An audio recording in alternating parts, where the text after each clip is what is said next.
வணக்கம். இன்றைய ஆன்மீக தகவலில் நம்ம இரவு நேரத்தில் துணிகளை தைக்கவே கூடாது.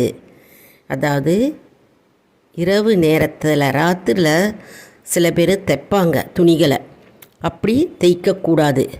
மற்றும் நம்ம மிகவும் கிழிந்த துணிகள், அதாவது ரொம்ப துணி கிழிஞ்சிருக்கு அப்படின்னா அந்த உடுத்தக்கூடாது. அது வீட்டில் தரித்திரத்தை ஏற்படுத்தி கொடுக்கும். அதனால் இந்த விஷயங்கள்லாம் நம்ம பின்பற்ற வேண்டும். மற்றும் நம்முடைய துணிகள் மிகவும் கிழிந்த நிலையிலும் மிகவும் பாழான நிலையிலும் இருக்கும்போது அதை நாம் உடுத்தக்கூடாது. மற்றும் நம் துணிகளை நம்ம உடுத்திக்கொண்டே நம்ம தைக்கக்கூடாது. சில பேர் துணிகளை உடுத்தி கொண்டே நம்ம ஓரத்துலேயே தைப்பாங்க.